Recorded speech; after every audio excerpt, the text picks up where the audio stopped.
Okay, of course. I'm supposed to be teaching. I got a little bit off task there.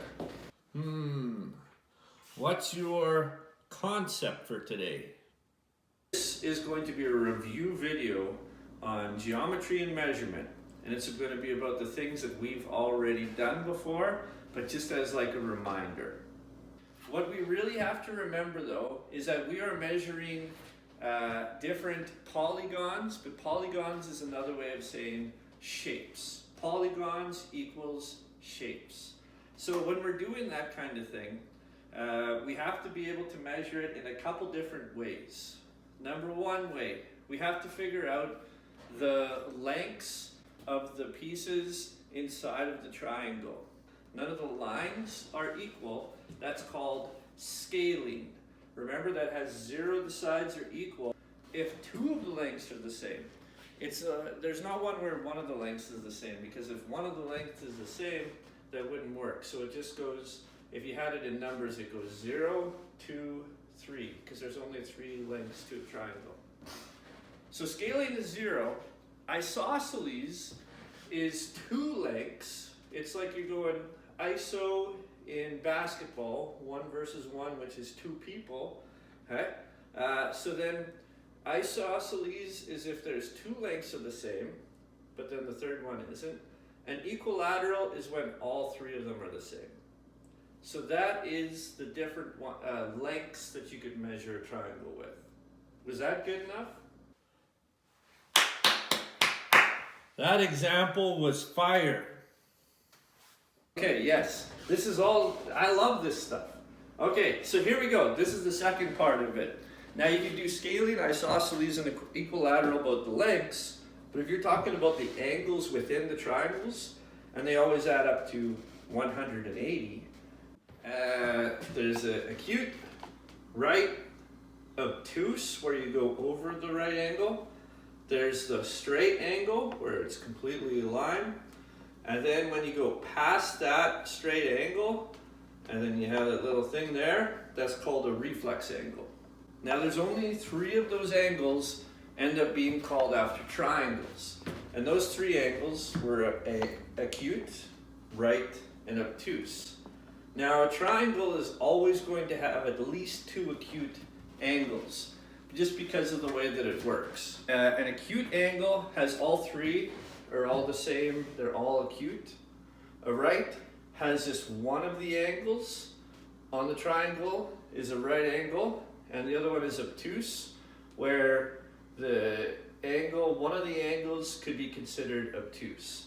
It's impossible for a triangle to be created to where it has a straight angle or a reflex angle, because if you said, well, maybe that's a reflex angle, we'll check to see how it's connected, because if you can only do 3 lines, it's impossible.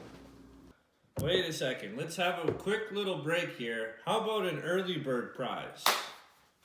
I will do an early bird prize today.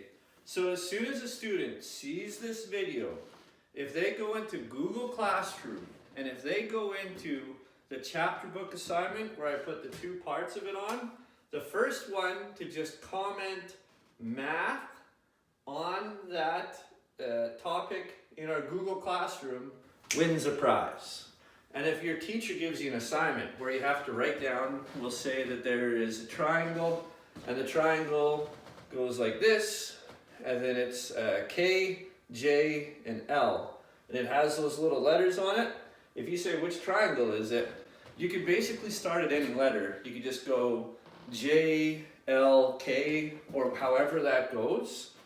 But you always have to call the triangle by the 3 different letters that it has on it. And another thing that's important is if they say, well, what's the angle of this little corner here in the triangle? Then you would just say the letter that that angle is part of. So that angle would be K, for instance.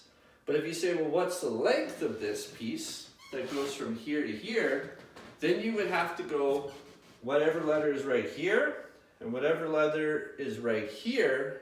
So you would say from K to L is equal to 14 centimeters. You would use a ruler for that measurement.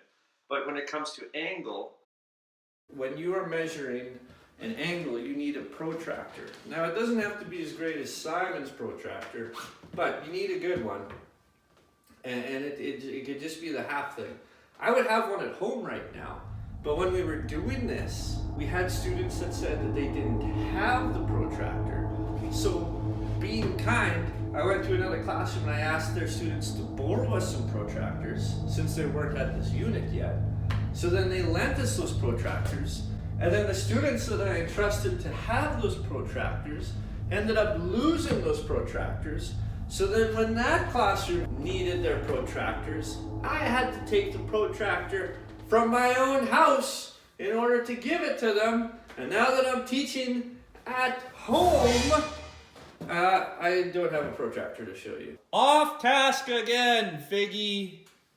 And that's basically it. Now, as far as an assignment goes, you could check in the comments of this video that's posted, and hopefully I'll give you a little bit of a review so that you could just kind of like sharpen your skills up. You're welcome. Another great teaching session. One for the books.